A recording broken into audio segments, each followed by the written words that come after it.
আমি আছি এখন সদর উপজেলায় সহকারী রিটার্নিং কর্মকর্তার কার্যালয়ের চত্বরে। এখান থেকে প্রিজাইডিং কর্মকর্তাদের মাধ্যমে বিভিন্ন কেন্দ্রে কেন্দ্রে যে নির্বাচন সামগ্রীগুলি আছে সেগুলি পাঠানো হচ্ছে। আমরা একটু দেখাই, এরই মধ্যে বিভিন্ন কেন্দ্রের প্রিজাইডিং কর্মকর্তা যারা আছেন তারা কিন্তু চলে আসছেন বিভিন্ন ওই যে নির্বাচনী সামগ্রী নিয়ে যাওয়ার জন্য। আমরা সেগুলি একটু দেখাই। এর বাইরে যদি আমি একটু বলি, মানিকগঞ্জে টোটাল ৩টি সংসদীয় আসনে মোট প্রার্থী রয়েছেন ২০ জন। এর মধ্যে আমরা যদি ভোটার সংখ্যা বলি, মোট ভোটার রয়েছে ১৩,২০,৬৯৯ জন। তার মধ্যে পুরুষ ভোটার আছে ৬,৫৬,৭৭৭ জন, আর নারী ভোটার আছে ৬,৬৩,৯১৩ জন।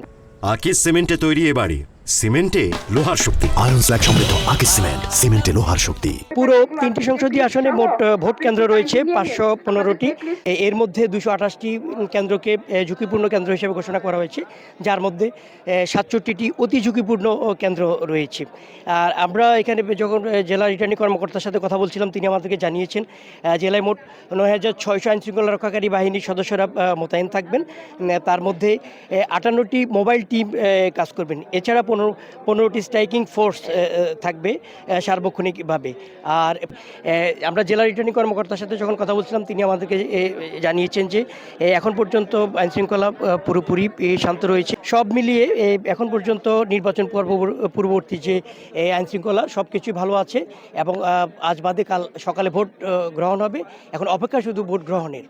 এখন পর্যন্ত আমার কাছে এই তথ্য রয়েছে, পরবর্তীতে আমরা নিশ্চয়ই আবার যে তথ্য পাবো সেটি আমরা জানিয়ে দেব।